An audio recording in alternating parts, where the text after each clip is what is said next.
Welcome back to the Assembly Hall for another episode of Notes from School, the podcast. It is an extra special assembly today because it's St. George's Day, first of all, and also we have a guest speaker and musician in the Assembly Hall. And please welcome Mr. Tom Carradine. Way! The Assembly goes wild. And not only do we have this special guest, he is also going to be taking over on the piano today. I feel honoured that we're the other way around. You're normally here, aren't you? Exactly, yeah. So, I mean, it's quite nice for me. I can sit back and relax and just ask you some questions. And feel free to tinkle away whenever a tune comes into your head. And we're going to talk about all sorts of stuff, because if you have never heard of Mr. Tom Carradine, he has the best moustache in the world, or at least in the music industry, and also pretty much the best dressed man in the music industry as well. Oh, you're very kind. Do you know what? I'm going to let you explain what you do, your sing-along.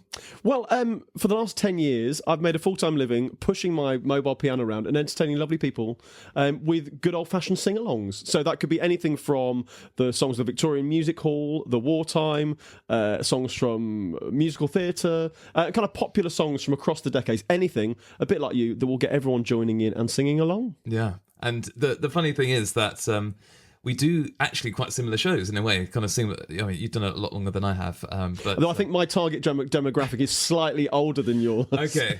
Well, we'll get into that in a bit, but I've been really looking forward to this chat and hearing all about your show and the link to Cockney music and British music, especially music from London.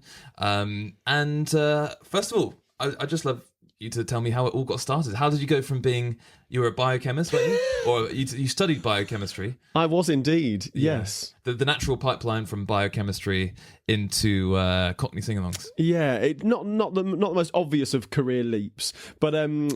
When I was at school, when I was a kid growing up, I grew up in Coventry. I don't have a Cockney bone in my body, right. But I started singing all the old London songs and the wartime songs, doing Scout gang shows, like Scout variety shows up in Coventry, and I've always enjoyed playing the piano, singing, kind of amateur dramatics as a kid, and when I got to career choices at school, the careers advisor just didn't really contemplate being a musician as an option. It was, it's such a precarious career. You might want to look at something where you can get a proper, I hate that term, a proper job. Yeah. So I quite enjoyed science. I was quite academic. So I listened to them, and I've always been fascinated with London. Again, these kind of threads that came together. Loving all the songs, loving a love of London. My parents both studied, they were lecturers in further education, colleges in Coventry and Birmingham. So they studied in London. So my dad had all kind of instilled a love of London as a kid, coming down and seeing musical theatre shows as a kid. Absolutely, the buzz of London I absolutely loved. Yeah. And so moved to London for university. And while I was at university, started doing stuff with the student societies, Musical Theatre Society, Operatic Society at Imperial College, where I was studying for my degree.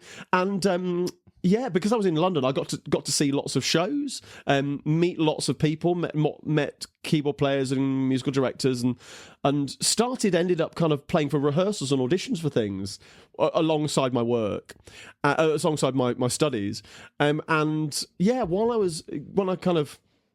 my third year, I worked in a lab in Slough, of all things, and that put me off research completely. I thought you could say that put me off live. It put me off live, so I thought I'd have a sing-along to lift my spirits. Oh, absolutely. So it was then that I... By the way, no offence to anyone that lives in Slough. No, absolutely. It is a beautiful town. But I was doing so much musical theatre stuff at the time that I was just like, if the work's there now, then maybe it will be when I graduate. And thankfully it was. I went back to my final year and did a management course in the business school at Imperial. Then thought I'd try and make a living as a musician. So back then I started doing kind of youth theatre teaching and playing for amateur shows and fringe shows in London as well. My first professional gig was with the News Review at the Canal Cafe. Oh, right. Amazing. In Little Venice, doing kind of improv comedy and a weekly show that turned around and doing that. So that was a great experience. And then through that, I kind of fell into depping. So for those who might not know, that's where you kind of end up covering for keyboard players or musicians who are working on long-running shows. And so my first dep was on Blood Brothers, the musical up in Sunderland. Oh, wow. Okay. That's about 20 years ago. And then the rest of that is history. I ended up working as a conductor and a keyboard player on theatre shows. So things like Blood Brothers, Joseph, Cabaret, Scrooge, Sound of Music, touring all around the country. Yeah. And through that, I suppose... must be the same thing for you when you like being at parties and when there's a piano, go on, play some tunes on the piano. Yeah. And through that, I then kind of hung up my touring shoes and focused a bit more on being at home. I had a wife and a son on the way.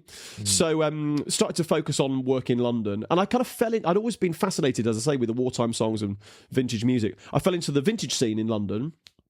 And through that, a big music festival in Bedford, Twinwood, about 10 years ago. Yeah, 10 years ago.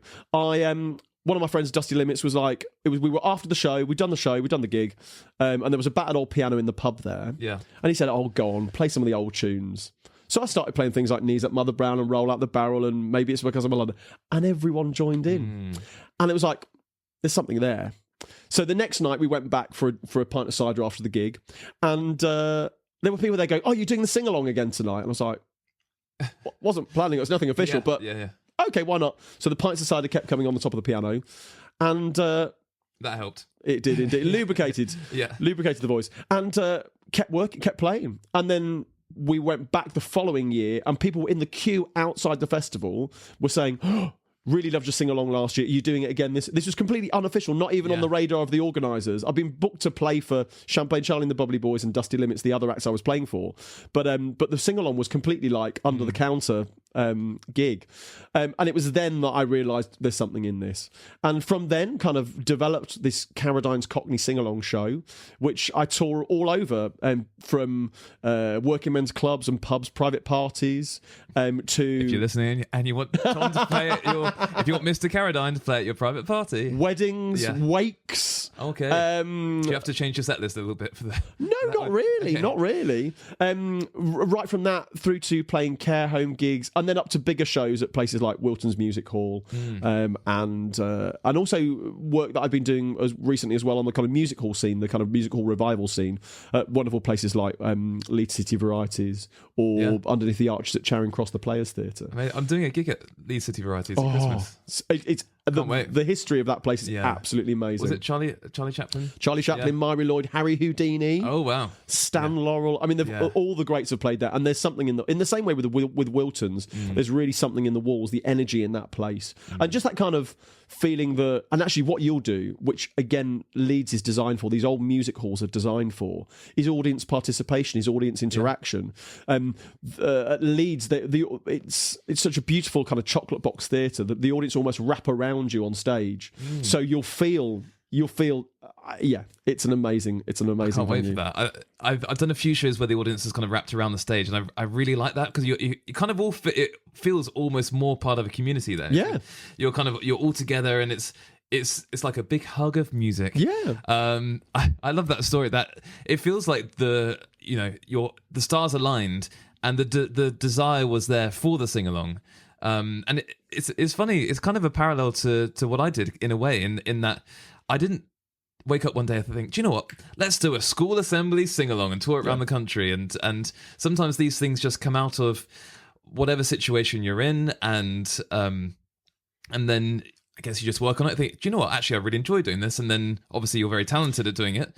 I suppose it was like the reaction you had to the TikTok stuff. You put it out there and the kind of nostalgia unlocked. In the same way with me, we're just in that kind of pub situation that it's a nostalgia unlocked for everyone there. It's songs, timeless songs, that many of the songs that I sing that are over 100 years old, that... we don't... What are our frame of reference? It's songs of our parents and our grandparents. But... everyone just, and also that kind of, once everyone's had a few jars as well, it's easy to let your hair down. And but yeah, it's fascinating how these. We all have, and we all have a different frame of reference for these songs, be that singing songs at school or learning them doing shows, or as I say, those kind of family traditions that have been passed down over the years. Do you ever put any of the musical theatre songs into your set? Hell yeah! Oh yeah! I'm a musical theatre boy at heart. Of course. I mean, I do love a Cockney musicals medley. Nice. I have to say, bit of Oliver Twist, Oliver, My Fair Lady, Mary Poppins. You can't go wrong. And also, again, for an international crowd, Mary Poppins is a surefire winner. Okay, it's not perfectly period or perfectly Cockney, but for an American audience, of course, it's what they imagine all Cockneys are like. Did you see the film, the one with Tom? Was it Tom Hanks? The Finding Mary or whatever it's called. When it's talking Saving Mr. Banks? Yeah, that's it. Yeah. I completely made up the wrong name. Finding Mary. That's a different film. That's a really different film. We won't go into that one. Anyway. But Saving Mr. But there's a scene in that was really great when it's got the Sherman Brothers. Yeah. And they said, okay, we need to think about what song we're going to have in this scene. And I think one of them just said the year. He just said 1923, and the other one went, okay, let's do it. And then he just played a song as if it was the year 1923 or whatever it was, or 1893. I mean, people downcry Mary Poppins as kind of, and especially Dick Van Dyke's terrible Cockney accent. In the same way, my terrible Cockney accent. But that's always been a tradition. I mean, many of the musical performers who were performing kind of Cockney material weren't necessarily working class or Cockney. No. It's a tradition. But the Sherman Brothers did a fantastic thing with Mary Poppins in that every song is kind of sounds period. They're great parodies. Things like supercalif. Are we allowed to play Disney? Please, supercalifragilisticexpialidocious, or kick your knees up, step in time, I mean, that's just knees up, Mother Brown, knees up, Mother Brown, under the table you must go. They're basically the same song. So they really, and things like Sister Suffragette or Jolly Holiday, they kind of perfectly encapsulate that sound of that era. So understandably so, people kind of assume that's Cockney music and that's their old tunes. But yeah, written by the genius of the Sherman Brothers. I think that was Walt Disney's favourite Disney film. I think he was, and didn't he? One of his favourites was it Let's Go Fly a Kite or Feed the Birds? Yeah. I mean, it gets me every time. And also, it's a surefire hit. When I'm playing a pub gig, you must have, like, especially with your show, you must have, like, surefire, like, go-to. Yeah. If you're trying to galvanise a crowd, you know what's going to work. The one I find that actually really works is Any Dream Will Do. Oh, that takes me back. That was my second professional gig. I did a year on the road with Joseph. Yeah. Here we go. Sing along if you know it. I close my eyes, droop the curtain, to see for certain what I thought I knew. I like your slightly jaunty version. Nice. And of course, no echoes until the second time through. Oh yeah, of course. I started as 6 months on the road as an assistant musical director, and my responsibility was to rehearse the weekly children's choir in. Yeah. Oh my God. Do you know what I do? I do encourage people to echo from the first verse. It's slightly sacrilegious, but it just gets people involved. It does indeed. But do you know that is basically the same song as Sweet Caroline? Sweet Caroline. How does where it began? I can begin to. There's something in the water, because I always say that "Shine, Jesus, Shine" is like the Sweet Caroline of the Assembly Hall. Agreed on that one. And, as well, and you also played that when you were at school. Yeah. Shine, Jesus, Shine. Well, back at school, again, when I can't believe when I didn't think I was going to be a musician and I was just learning piano, because I was one of few kind of pianists. I mean, we had pianists at school. We had teachers who played the piano, but I was a student who. I don't know. I was cheap. It didn't cost anything. Yeah. I'd often get a request sent up in the registers to go and play for the assembly. So maybe when I was in year 9 or 10, so I'd get a message, can you go and play for the year 7 assembly? So there's me, bashing out. And of course, it was, again, everybody knew it. But I did get blisters on my fingers by doing glissandi on the it was a grand piano. Oh wow. A baby grand in the hall, but quite a stiff action. And I got blisters. Like Ringo Starr, got blisters on my fingers. Yeah, ow. Yeah.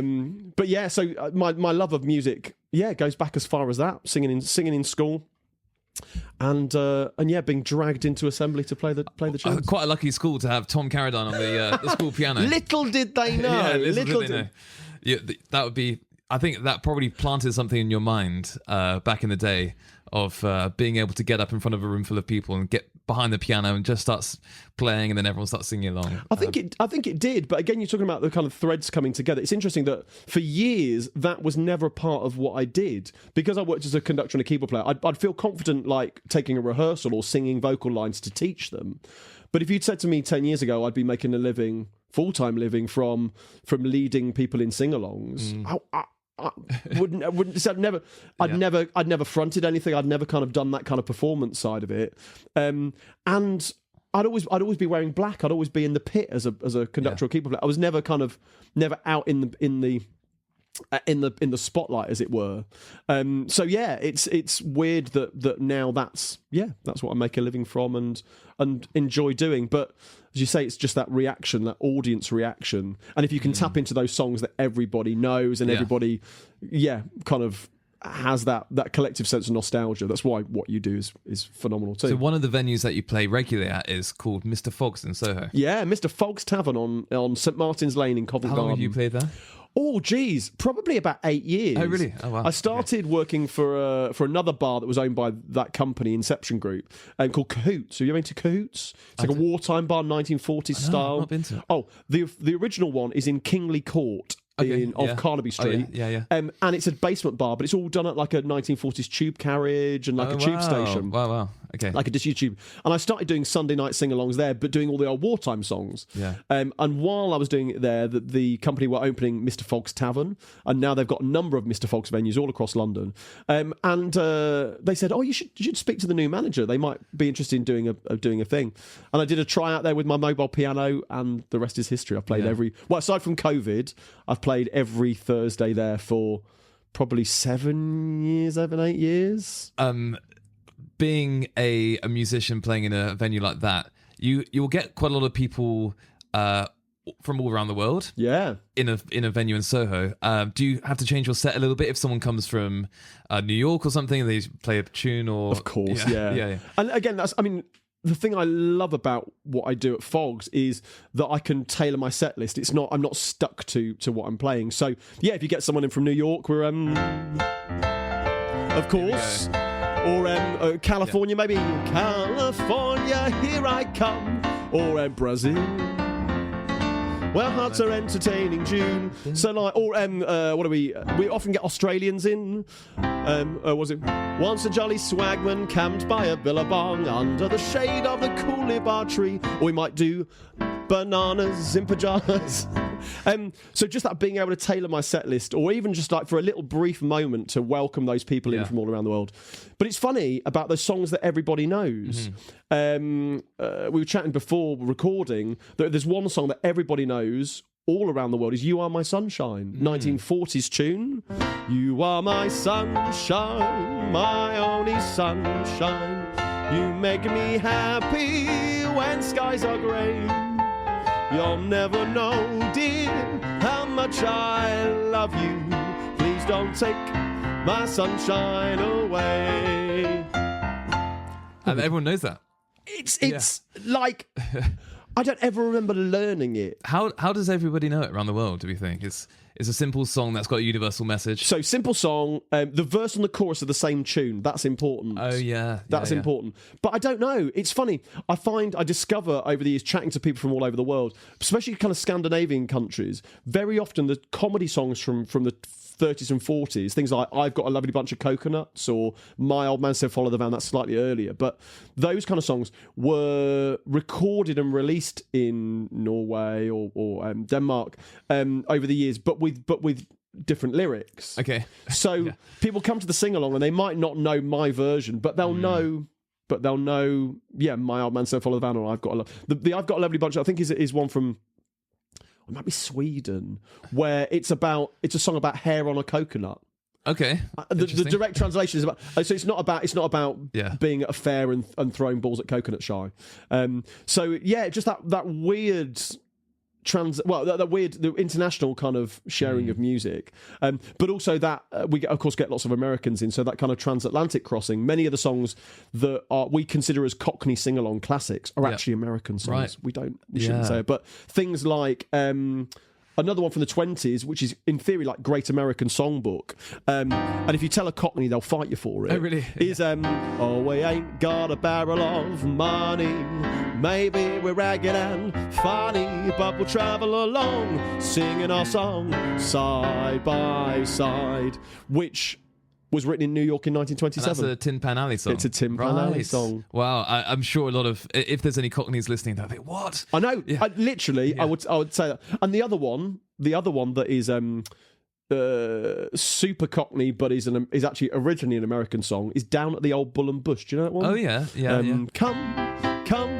Come and make eyes at me down at the old Bull and Bush, da da da da da. Which, for people of a certain generation in this country, we know it from The Good Old Days, which was a TV series between the 50s and the 80s, which was filmed at Leeds City Varieties. Oh wow, okay. Kind of replicating an old-time music hall, with all the kind of stars of the day doing old music hall hits, and they always used to finish with a rousing chorus of Down at the Old Bull and Bush. But the story for that one goes that it's originally an American song, which Florrie Ford, a music hall performer, heard when she was in the States. But it was originally an advertising jingle for Anheuser-Busch, the brewery who make Budweiser.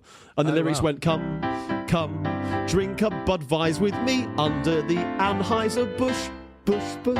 They don't make the Budweiser adverts like that anymore, do they? They don't write TV ads. Well, as we've said, they don't write TV adverts like that anymore. We both have a bit of an affinity for well-written TV adverts. And if you listen to this podcast, I did an episode a few weeks ago about the Toys R Us theme tune. It's the best. And the genius that it goes into actually something that sounds very simple. And actually, a lot of people might think, oh yeah, these songs are very simple. It goes all over the place, key-wise and progressions. It's absolutely genius.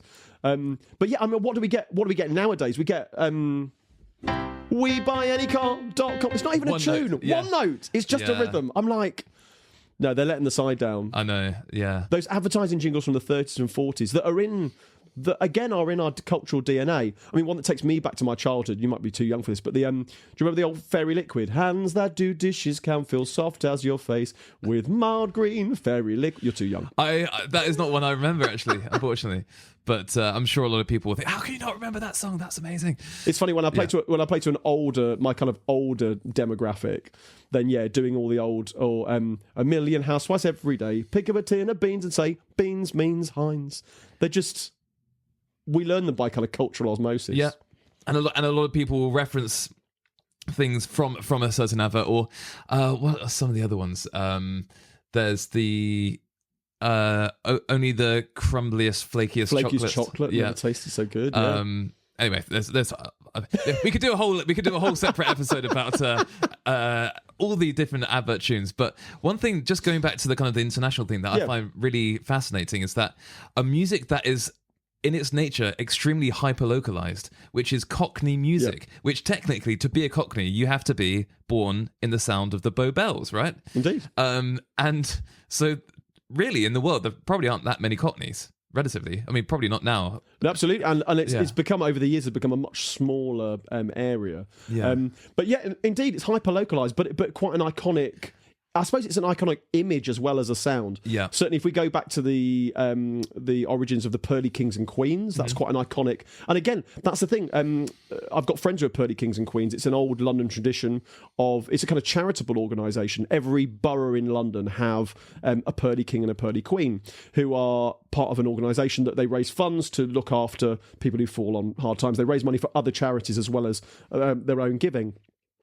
But the Pearlies appear in Supercalifragilistic in Mary Poppins. Yes, they do. Yeah. So when I chat to my Pearly friends, and they say, well, people often come up to us and say, oh, so you're going to sing for us? And they're not singers, they're not entertainers. No. But that's what a part of the world imagine as that's one of the jobs of the Pearlies. No, it's not. It's a charitable thing. It came out of the street sellers, the costermongers, and Henry Croft, who was the first Pearly King, who found that some of his chums were falling on hard times, and they would club together and raise money to look after those who fell on hard times. But that's a real kind of Cockney spirit. But as I say, it's such an iconic look, and then you get the music hall is really the first place that those kind of Cockney songs become a thing. Things like My Old Man Said Follow the Van and Knocked Him in the Old Kent Road, or If It Wasn't for the Houses in Between, or even then things like Harry Champion songs like Any Old Iron or Down at the Old Bull and Bush, those kind of things, which you're right, are kind of hyper localized, but had a real, because music hall was a whole nationwide thing. It wasn't just a London-centric thing. There was a huge network of music halls all around the country, even up to Scotland. And so acts would tour around, and those songs were passed on. And of course, this is an era before affordable recorded music and before the wireless. So the only way that you could hear these songs was live. That's they had to be catchy. In order to be passed on and be remembered. And I think there's something else as well, in that a lot of these songs were popularised through the boom of sheet music sales. And I did an interesting event at the beginning of this year, which was a conference for EdTech. And the person that was presenting the stage, I was talking to her, and we were talking about technology and music. And actually, one of the biggest booms of technology and music in the beginning of the 20th century was the piano, actually, and the end of the 1800s, and the fact that the domestic piano playing was such a huge thing, and that kind of lasted for quite a lot of years through the decades. And there was that kind of, I think, late 1800s, early 1900s, the popularity of sheet music was huge. And so if you go to any kind of vintage fair or secondhand fair or whatever, you'll always probably find old bits of sheet music, some of which are actually really old. They'll just, I've got quite a lot of them here. I actually also really annoy my wife sometimes because she's from Arizona, which was made in 1911, I think. Yeah. I said, I've got books here that are twice the age of your country, all this kind of stuff. And she just, doesn't particularly like that comment. But anyway, I think part of the nationalization, I guess, of such a localized music is probably by the fact that, first of all, they were very catchy, they're great songs, they got funny lyrics.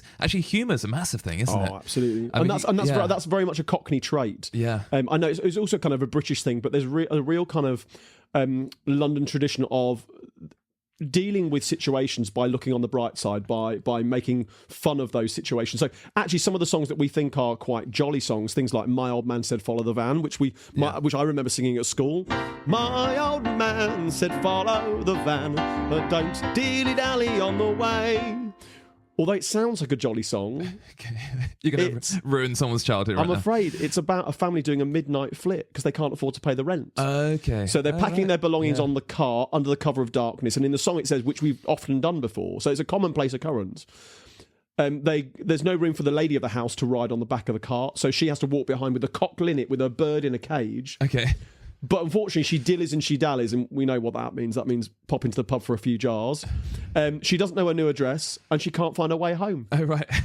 So these songs, or if it wasn't for the houses in between, this Gus Elan song, with a ladder and some glasses, you could see to Hackney Marshes. If it wasn't for the houses in between, Cockney tune about living in a chap living in a tiny little terraced house. He can't see to Hackney Marshes, but he makes the most of his tiny little garden by kind of turning it into this rural idyll. He's got a donkey in the wash house that he puts horns on to make look like a cow, just to kind of imagine he's somewhere out in the countryside. So again, the way that the Cockneys would deal with quite hard social times and situations by putting a lighter, and also the reason why they were so popular was that the predominantly working class audiences for the music hall saw themselves echoed on stage. That's what really resonated, and that's why they became these timeless songs. Yeah, a little slice of social history as well as musical history. Very much so. And a lot of people, even if you hear some of these songs, you might not think about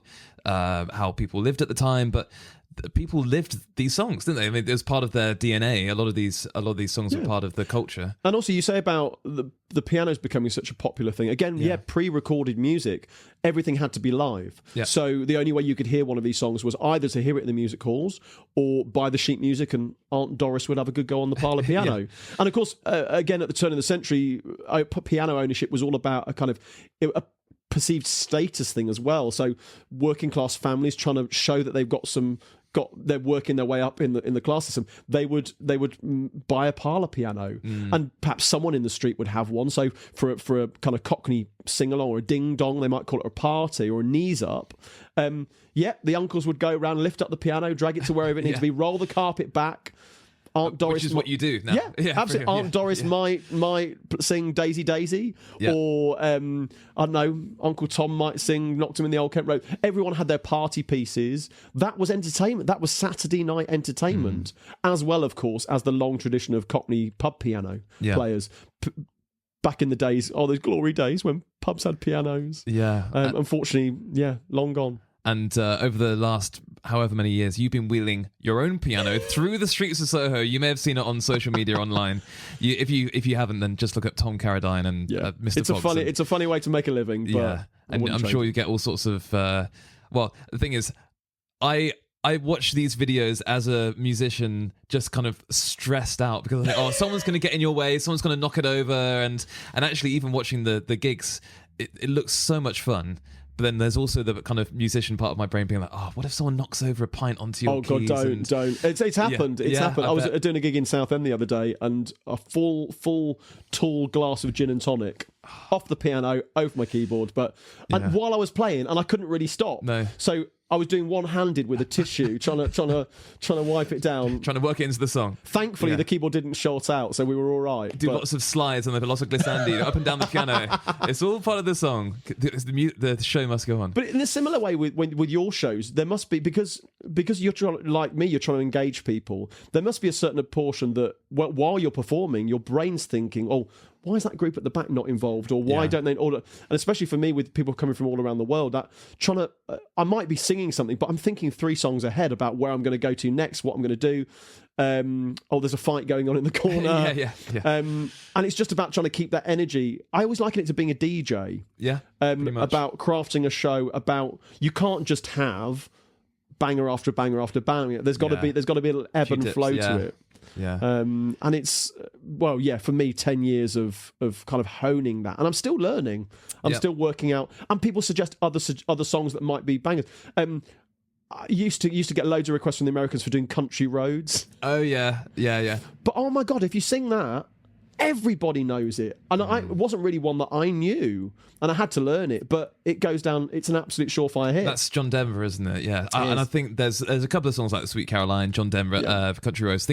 Songs like that actually are almost now part of the new tradition of the communal sing-along. Very much so. And everyone knows it. And I'm sure if you want to extend the idea of like the pub sing-along type thing, it will now be songs by ABBA, songs by the Beatles, songs by, I don't know. Well, that's what it's always been. So you go back as far as kind of the 20s and 30s London pub pianists. They were playing the songs of the day. So actually a lot of the kind of old school pub piano players would be playing those 20s and 30s tunes that came from America. All the ragtime songs, How You Gonna Keep 'Em Down on the Farm, or If You Knew Susie. Like, these are all American songs. They're not Cockney songs at all, but they were popular songs of the day. They were popular songs that everybody would know.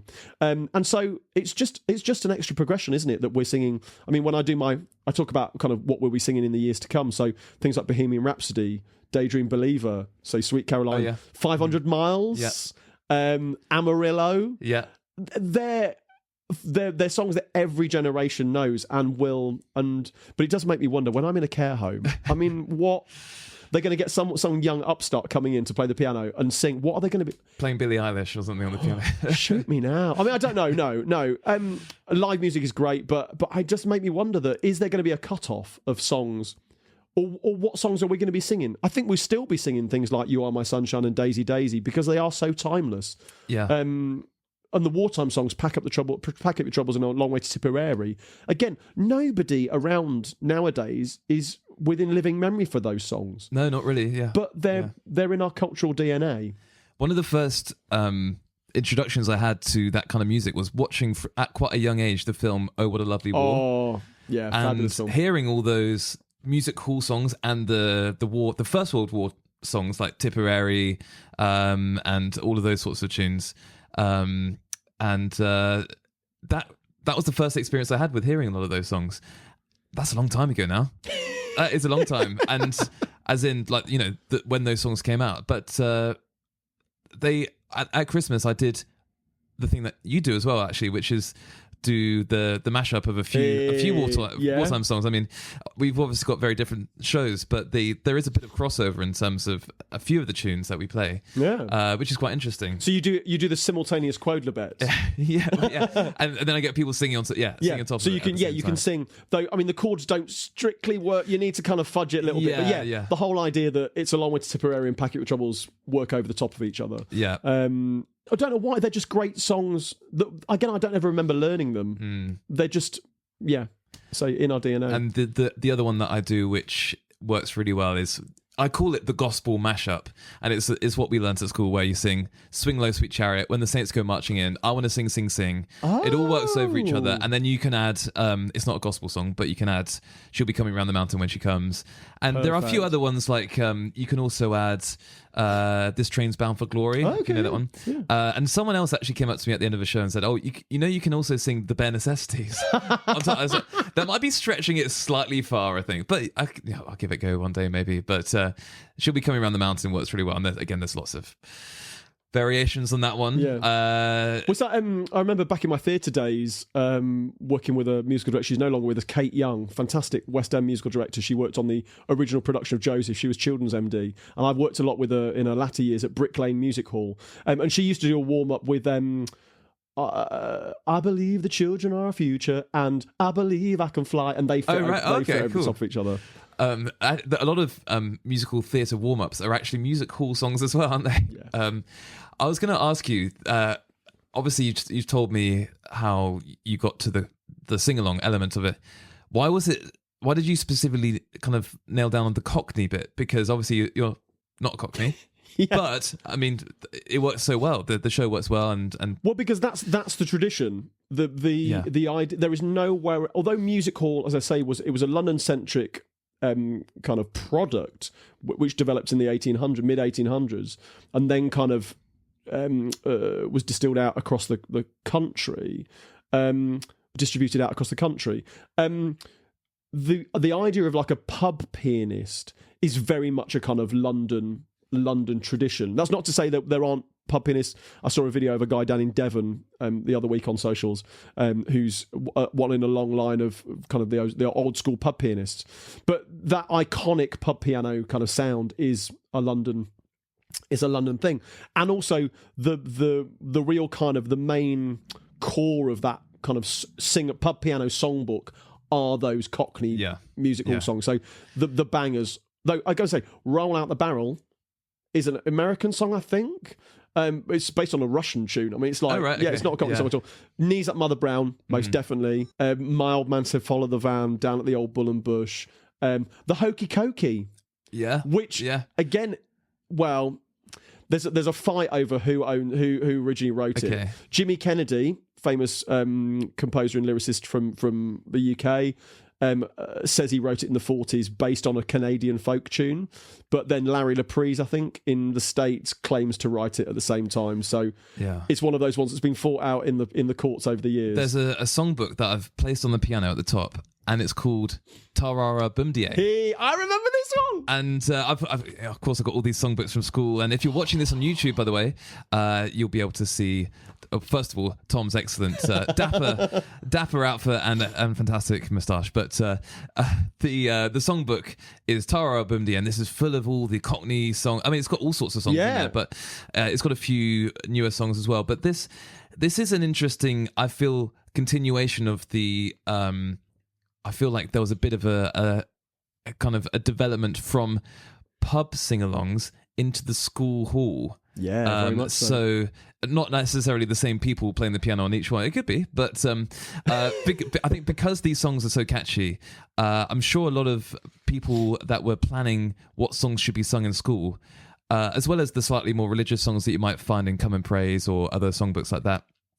A songbook like this is great for teaching children some of the older songs and giving them an idea of... and they're simple tunes. They're easy to pick up. You Are My Sunshine is in there as well. Yeah. Any Old Iron... I do like to be beside the seaside. Yeah, which classic.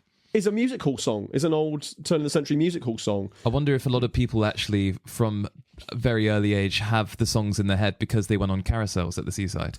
Because I grew up in Poole, and then we would always go down to Bournemouth Pier, and by the pier they'd have a carousel with the barrel organ on. Exactly. Yeah. Well, we used to have one in the town centre actually with the proper barrel organ. Fantastic. I forgot about that. Back in the day. This is great. I mean, this is nostalgia unlocked for me. I remember this print and the cartoons and things. It's Oh, I know. I've just this. No one ever knows this. Number 39 in Tarara Bumdia. I Lift Up My Finger. Right. It's an old Leslie Saroni tune. I remember learning it doing Scout Gang shows years ago, and no one ever sings the verse. Are you able to give us a little of course. The chorus or the verse? I lift up my finger and I say, tweet, tweet, shush, shush, now, now, come, come. I don't need to linger when I say, tweet, tweet, shush, shush, now, now, come, come. When the baby screams and shatters my dreams, do you start to sing or hum? No, I lift up my finger and I say, tweet, tweet, shush, shush, now, now, come, come. They don't write them like they used to, do they? That is brilliant. Even though I've had this book for a long time, I've never played that song. It's sung originally by and written by Leslie Saroni, who absolutely adore. He wrote loads of those comedy songs in the 1920s and 30s. He was part of a comedy duo called the Two Leslies. I think he kept performing until the 1970s, actually. I remember he also is another one of his famous ones was... there wasn't no farmer, had no sow, idly dow. Susanna's a funny man. Comedy song. Again, they don't write them like they used to. But, and one of his, and the Two Leslies that has become into common parlance, which no one will know where they know it from. But if I was to say to you, umpa, that's how it goes.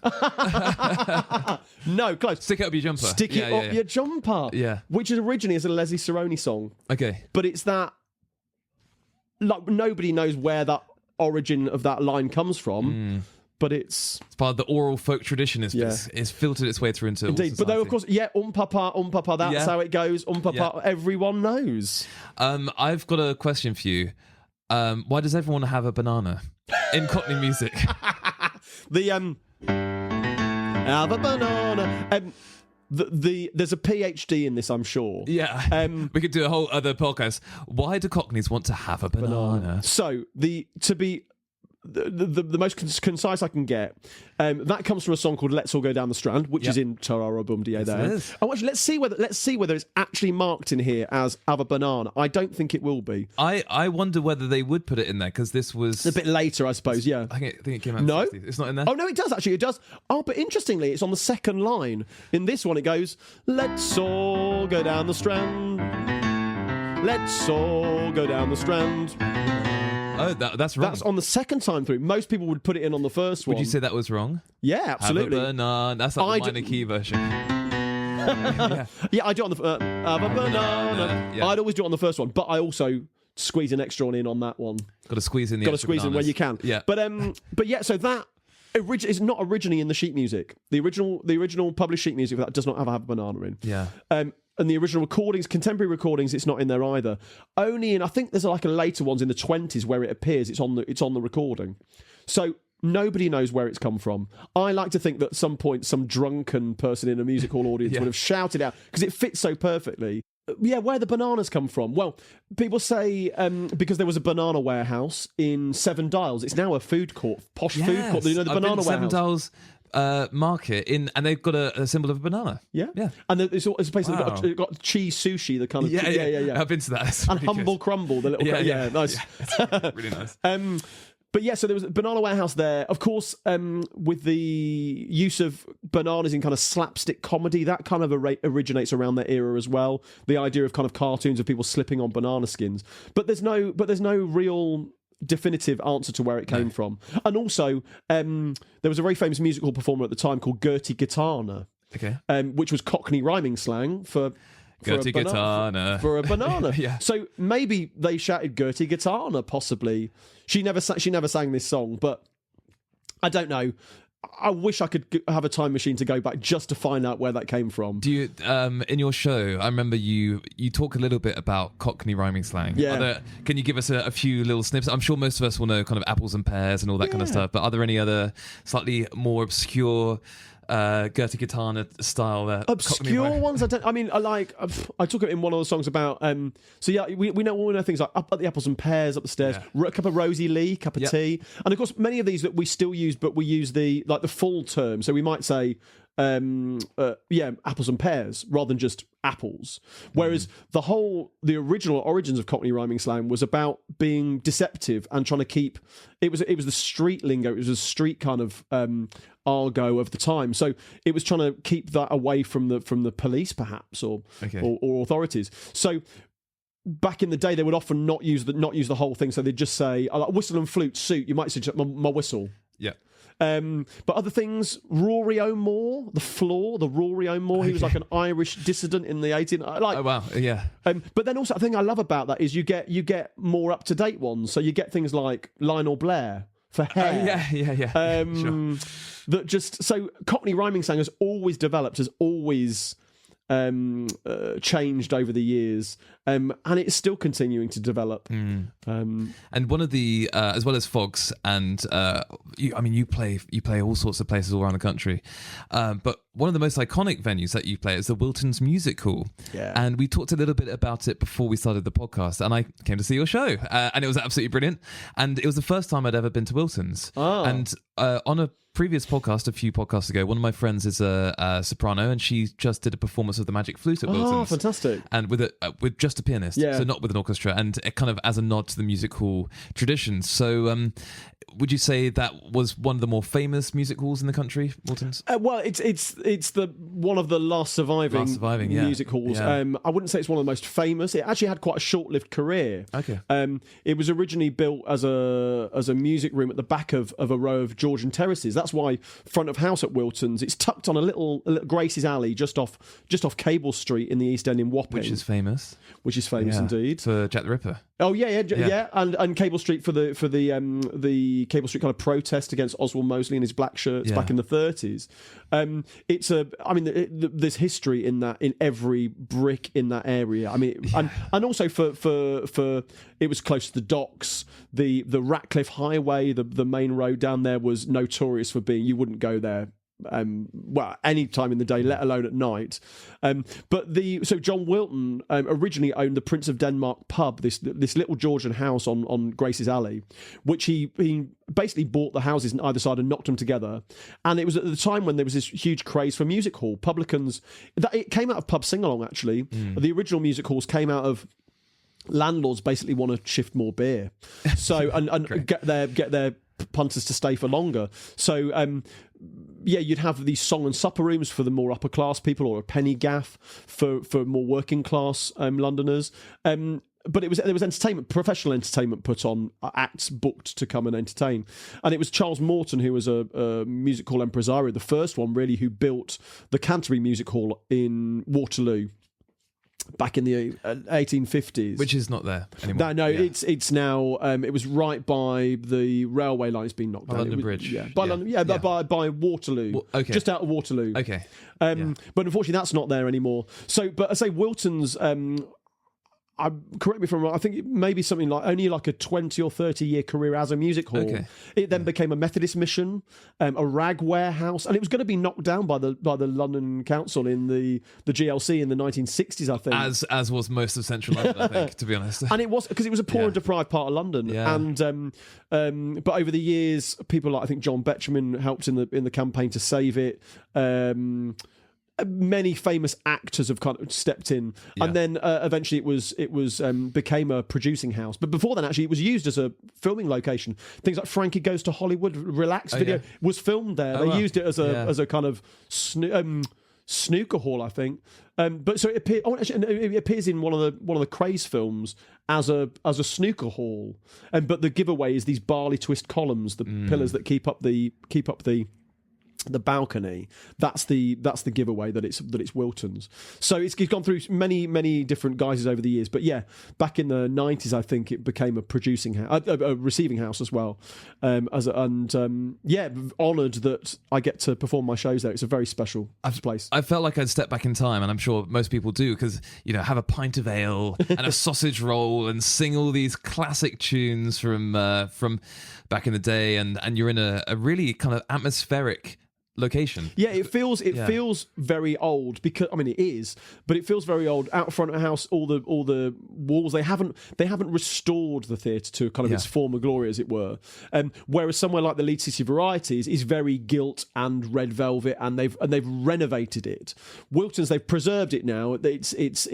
It's not going to fall down, thankfully. A few years ago it was going to, but they've preserved it now. It's structurally intact. Depends how hard you're playing on the piano. But they've left the layers of wallpaper. They've left the paint, because it tells the story of Wilton's and its progression through the years. So if you want a kind of chocolate box theatre, it's not the place to go. But if you want an atmospheric, really feeling like you're stepping back in time to a working class music hall. Yeah. Music hall became a middle class thing when the wonderful theatre designers like Frank Matcham, you must have played some Frank Matcham theatres in your time, where they became these kind of chocolate box gilt and red velvet theatres. But Wilton's really keeps hold of that. I think the interesting thing about that is that some of those more gilt theatres and ornate theatres, when you're sat in them, they transport you to another place without anything on the stage.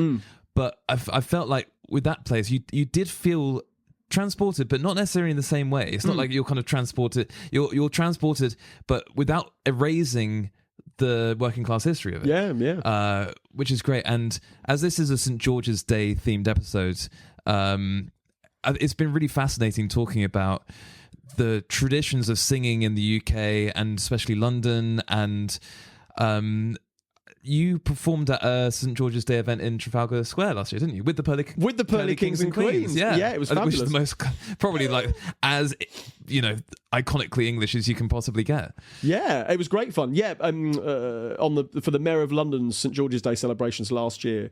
Did a sing-along set, and that was amazing to get the whole of Trafalgar Square singing. They projected the lyrics up. They had a big video wall. And the Pearly Kings and Queens were out and dancing with the audience and trying to get them. So they were doing a huge hokey cokey, and it's just this might be a slightly deeper question actually, but I feel like with a lot of kind of saints' days like St. Patrick's Day or St. David's Day, I feel like there's a lot of national pride in it, and I feel like there's not been as much.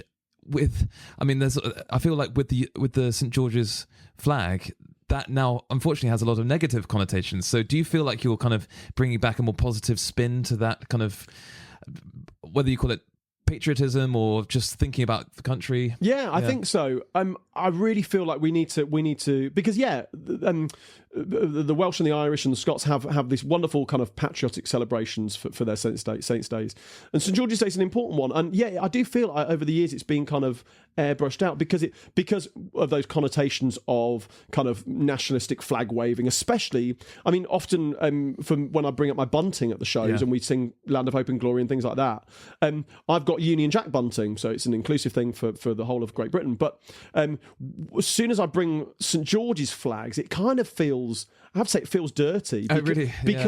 Because that has been so long associated with a real kind of right-wing kind of Brexity kind of a nationalism, which I don't associate myself with.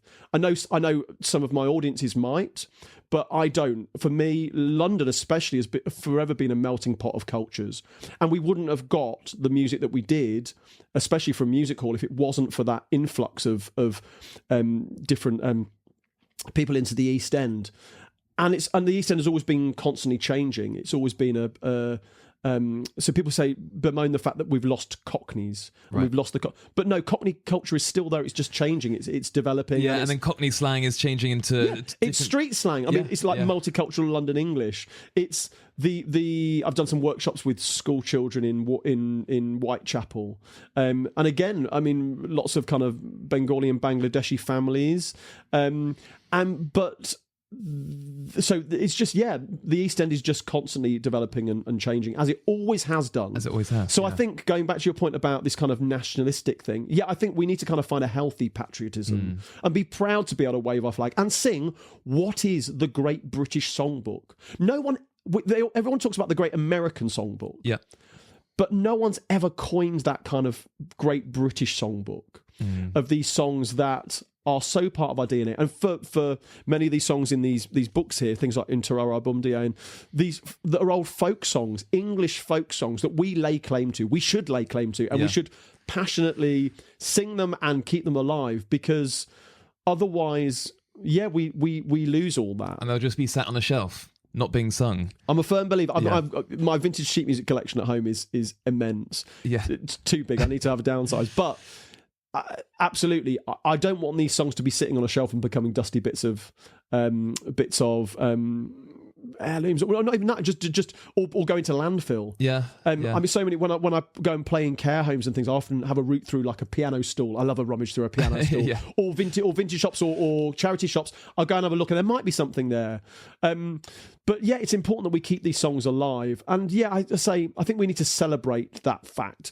The folk songs, the music hall songs, and the slightly more modern songs, I suppose, that are great sing-along classics. And we should be proud to be able to sing those songs without feeling that it's dirty or kind of tainted by any views that I certainly don't align myself with. Every year there's always a discussion about whether we should sing Rule Britannia or Land of Hope and Glory at the last night of the proms. And, it's a valid debate. But then there is also the argument, it's like, well, we have to keep songs alive.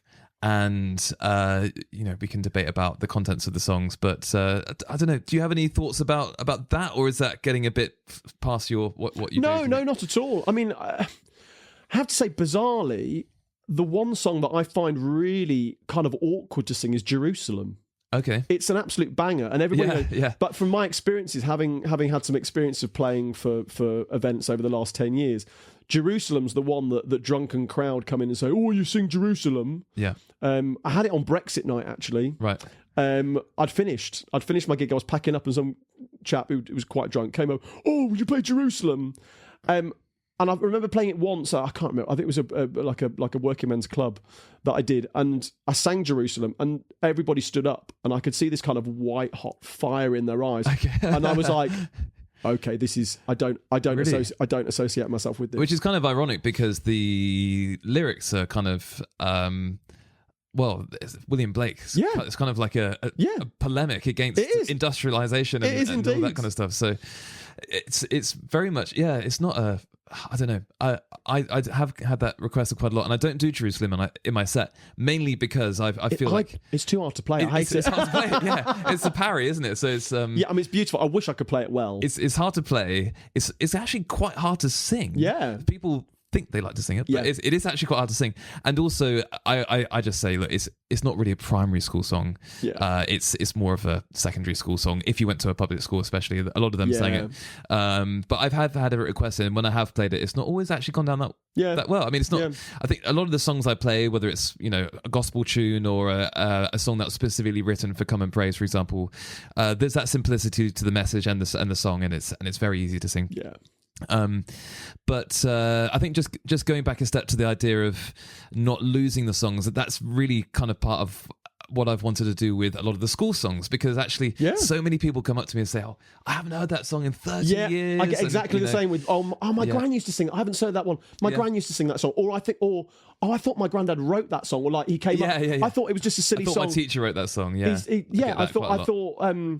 I thought that silly one about 47 ginger-headed sailors he'd sang. It was like, no, it's an original song. I can show you the sheet music for it. My granddad passed down to me a book of sea shanties, the shanties from the Seven Seas. Oh, that's fantastic. And it's funny because a lot of the sea shanties and old folk songs have filtered their way through into school assemblies and singing exams.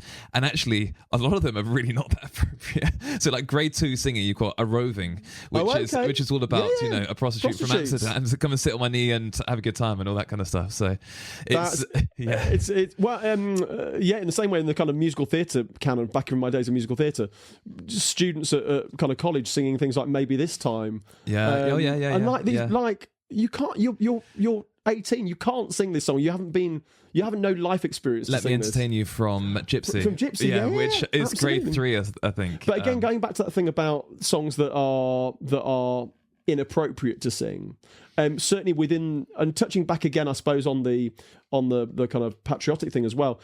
I'm well aware there is a large amount of the musical material that I would never touch. Right. That are their songs, their old songs, either thematically or lyrically. Some of them that are in kind of common parlance, I suppose. Things like Lily of Laguna, she's my lady love, she is my dove, my baby, which Frank Sinatra sang in the 60s, but originally is a blackface minstrel song from the music hall time. So yeah, I would never sing the verse. I mean, Frank Sinatra did a soundicized version, and people know it. But yeah, there are so many of the musical songs that we should never sing, that should be confined to the bin. And that's not to whitewash it, to say I can acknowledge that they happened in the same way with. Again, I get people coming up and being nostalgic about the black and white minstrel show on the telly. Sure. Again, I don't align myself with that. It was racist at the time. It's racist now. But I don't. Yeah, that happened. We can acknowledge that, but we won't be going celebrating it. Yeah, and everything is of its time, and even at the time, it might not have been that kind of accepted, widespread, but it may have just been a catchy song, and then maybe people wouldn't have thought about the lyrics. But talking of trying to change the content of your set list, okay, so I'm just so you play in all sorts of different locations in all around the country for all ages. However, something that I did last week was for the first time do a show for parents with young children. So I changed the set list a little bit. Brilliant. And I know that you do something called Baby Knees Up, don't you? Yes, I do. And so how does that work? Because do you have kind of like tactile elements like bubbles and balls and things, or do you just do your thing? No, it was through a friend of mine, Anna, who runs a company called Baby Broadway. Okay. And I'd already been playing for Baby Broadway, obviously with my theatre background. That's musical theatre concerts for children. So she has West End performers, two performers, and a pianist, and it's all interactive. There's bubble moments, there's puppets and all that kind of stuff. And her interactive shows are great, and the kids love it. And she said to me, she knew that I was doing the sing along, and she said, "Would you be interested in developing a baby version of it, or like a kind of baby and toddler show?" And I was like, "Yeah, absolutely." And actually, it's a great pairing because I'd done some other gigs with doing kind of children's concerts, but it had worked. I'd kind of done stuff that they'd know, like Head, Shoulders, Knees and Toes and Hokey Cokey and all that kind of interactive stuff. But it didn't really land. Whereas with Anna, kind of co-producing with Anna, she, with her experience of Baby Broadway and how it works, we created this lovely show. It's me and an assistant who kind of encourages everyone to join in, and we'll dance around with the kids, and we have puppets. Oh, great! Oh, we have Charlie the dog, and we sing things like "How much is that doggy in the window?" and "Daddy wouldn't buy me a bow wow." We have Puff the Magic Dragon, who comes out. We have the bubbles for "I'm Forever Blowing Bubbles." Nice. We have a bicycle bell for Daisy Bell, Daisy. But it's great, but you must have appreciated the reaction when the kids get up really nice, and even if, again, it's also because it plays on two levels. Must be the same with your show, that it's the parents, so the kids are enjoying it for the live music element and joining in with the actions for the songs they know, but equally then it's the parents seeing the kids and getting involved, the parents getting involved as well, unlocking that nostalgia for them. And actually, the nice thing about the Baby Knees Up is when it's even cross-generational further than that.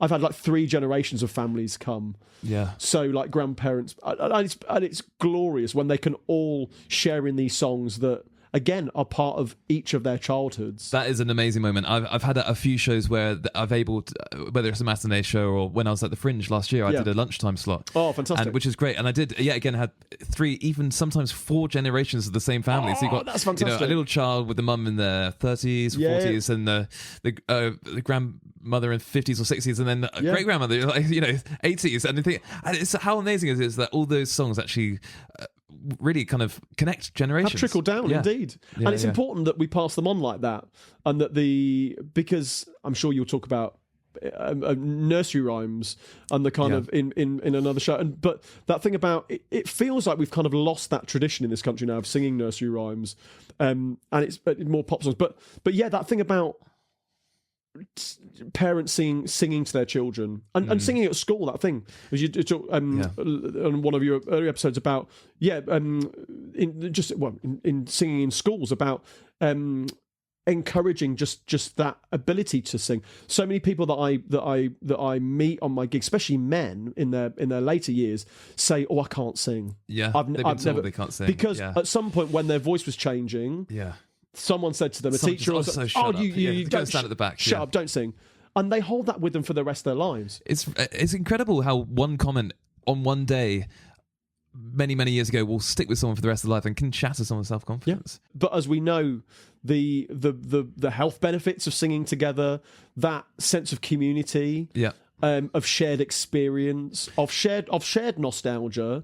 And also one of the things I also love about what I do, especially with an international crowd or even somewhere at Wilton's, although it might be formalised and people are sitting down in kind of theatre rows, a bit like what you do, you might arrive and be sitting with a 2 or 4 or whatever, but you end up chatting to the people next to you or the people sitting on your table. And the amount of people that come back to my show at Fogg's Tavern or Wilton's and say, "I still chat to so and so." Oh, really? Oh, that's really nice. Yeah. Or we catch up, or I've had friends that have been like, "Oh no, we met some lovely people from the States, and we met up with them when we went."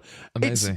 Music brings people together. It does. And isn't it just amazing we can do that? And you can come along on your own to the shows. I quite often have people come on their own to the shows. That's brilliant. And there's a couple of moments in the shows where I say, when I do the gospel mashup and we sing the 4 songs at the same time, I say, right, okay, now you need to pick one of those 4 songs to sing. However, you're not allowed to sing the same song as a person sat next to you. And if you don't know the person sat next to you, say hello and make a friend. And also in the show, I say, you might not all know each other right now, but by the end of the show, all together, you're going to be the Assembly Bangers choir of wherever you're from. And by the end, I actually finish on a song that I think you do as well, which is With a Little Help from My Friends. And I think I say, we're all friends now. And if you can take the energy we've had and the joy you've had in this room from the last 2 hours and take it with you after the end of the show, and let's all just sing one more time together. And one of the best things, I'm sure you'll get it as well, is hearing from the dressing room, whatever, after you finish the show, people singing as they leave the hall. Oh, it's a really beautiful moment. Yeah. Maybe you should do a Cockney school assembly sing along. There was one Cockney song that reminded me of a school assembly song actually, which was Who Put the Bricks in Brixton. Oh yeah, on my London album. It made me think of Who Put the Colours in the Rainbow. Oh, it does indeed. Yeah. Which is similar. I wonder if there was any kind of link between the songwriter there. And then another song I thought of, which you do but I don't do, which is a fantastic song, which is not a Cockney music hall song, but it's very much indebted to it, is Monty Python. Oh, Always Look on the Bright Side of Life. Indeed, but I thought you were going to say My Old Man's a Dustman. Oh, right. But it's a similar thing. But yeah, no, absolutely. Monty Python, Always Look on the Bright Side of Life. It's a sing-along. It's a banger. I feel like that's another one that could be part of the slightly newer, even though it's not that new anymore, but no, absolutely, from the 70s sing-along part of the tradition. That new tradition. You have been incredibly generous with your time, and this has been such a fascinating. I could talk for another hour about this. Sorry, this is going to be an absolute pain in the edit. It's going to be a bumper. I'm not going to add any of it apart from me getting up to answer the door.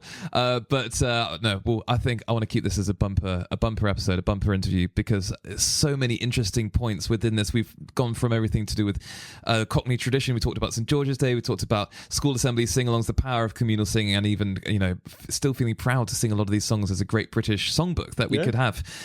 We have a little tradition on this podcast, which even though it's quite a new podcast, have a bit of a sing-along. Hey. In your school assembly days, when you were singing, was there a tune that you particularly liked that's maybe influenced your career or that stuck with you? Well, it's funny. Again, talking earlier on about the threads coming together, it's only recently, over the last few years, that I really discovered... I mean, I vividly remember school music. I vividly remember, especially primary school music, sitting, listening to the radio, the music workshop shows. Yeah. I can still remember lyrics from those songs. Did you ever do singing together? Maybe. I've got a whole load of booklets up there. But anyway, I'll show you afterwards. But things like the period when I was we were doing it. It was things like Yanomamo. It was like a small kind of like cantata that we learnt over a term, I suppose, and we performed it at the end. Vividly remember sitting cross-legged, and if there's one song that makes my knees go a bit painful, remembering sitting cross-legged, either on a hard dining hall floor, or on that really awful kind of scratchy brown carpet we had in the main hall. Sir Frank Whittle Primary School in Coventry. Shout out. Was primary school, Sir Frank Whittle, massive, was Streets of London. And it's funny how this now is part of my show. It's a beautiful song. My music teacher, so when I grew up, I actually had a slightly interesting primary school experience in that I had primary school followed by middle school and then secondary school. So, but the primary and middle school experiences were both quite similar. We did all the Come and Praise songs, but my middle school teacher I talk about in my show, and he actually taught us a lot of songs on the accordion. And so he would bring the accordion out, and we sang all the time. Brilliant. We sang all sorts of songs. We even sang things like Bruce Springsteen and all. He was an amazing music teacher actually. And anyway, we did a lot of folk songs from the 60s. So we did Pete Seeger. From the 50s to 60s, we'd do Pete Seeger, Bob Dylan, we'd do Joni Mitchell. Well, interestingly, when I play care home gigs, that's what the requests are. Songs now. Those are their songs. So it's no longer the wartime songs. It's the next generation. No. And so, I'm Taylor Swift when I'm in a care home. Who knows? And this is Ralph McTell. It is Streets of London. Would you be so kind as to give us a little bit of a tune? Yeah. Hope you'll join in at home. Oh, yeah. Sing along if you know this. Or I have to move the... we're not doing Let's All Down the Strands.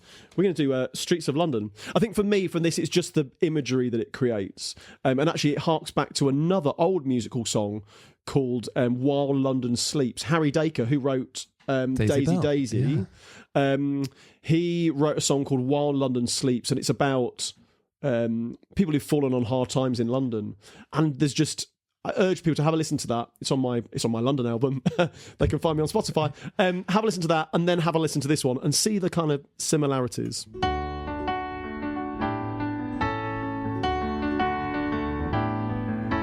Have you seen the old man in the closed down market, kicking up the papers with his worn out shoes? In his eyes you see no pride, hands held loosely by his side. Yesterday's papers telling yesterday's news. It's a chorus, everybody. So how can you tell me you're lonely and say for you that the sun don't shine? Let me take you by the hand and lead you through the streets of London. I'll show you something that'll make you change your mind. Yeah, let's do one more verse. Have you seen the old girl who walks the streets of London? Dirt in her hair and her clothes in rags. She's no time for talking, she just keeps right on walking, carrying her home into carrier bags. Yeah, one more here we go all together. So how can you tell me you're lonely and say for you that the sun don't shine? Let me take you by the hand and lead you through the streets of London. I'll show you something that'll make you change your mind. Ah, beautiful. Tears come to my eye. And it's such a sad song. It's a really sad song. Yeah, it's like Puff the Magic Dragon. Again, we think it's a kind of jolly one, but when you actually listen to the lyrics, it's the verse that really got me was the medals, the memory fading with the medals that he wears. You mentioned about this song linking with another one, and I actually just very quickly going back to the Mary Poppins thing. There's a second Mary Poppins film, Mary Poppins 2. Oh, yeah. And the music is obviously not written by the Sherman Brothers. It's by Mark Shyman. Yeah. Who did Hairspray and various others. But he wrote a song which is beautiful called, which is based on, I think, The Umbrella Man. Oh, okay. Flanagan and Allen. Yeah. Toodaloo-ma-loo-ma, toodaloo-ma-loo-ma, toodle-I-A. Any umbrellas who fix today. Yeah, and it's the old there's not the old lamplighter, but there's a song which Lin-Manuel Miranda sings, which is about the lamplighter and stuff. Yeah. But anyway, there's we could talk for another hour. But then you can get to another episode of the fact that Chitty Bang Bang and Mary Poppins are basically the same film. Oh yeah, musically based. Well, yeah. There's a deep dive to do that. Okay, well, I'm going to have you back. We're going to have Mr. Carradine in the Assembly Hall one more time, at least for another chat. Because this is honestly, we could. Thank you for letting me sit on your piano stool. This Absolutely. is an absolute. Enjoyed the podcast and watching it. So I'm honoured to be sat here. Thank you. Well, hopefully we'll have you back again. I feel like we should let everyone out the Assembly Hall now, because we've kept them sitting cross-legged for the last hour. So thank you so much for listening to this podcast. And I think we all need to thank Tom Carradine as well. And if you want to listen to any of his music, it's on Spotify. And also, you're going to be a podcaster as well. I am indeed launching. It would have been launched by now. We launched it on the 6th of April. Okay, a wartime podcast about the A to Z of wartime song.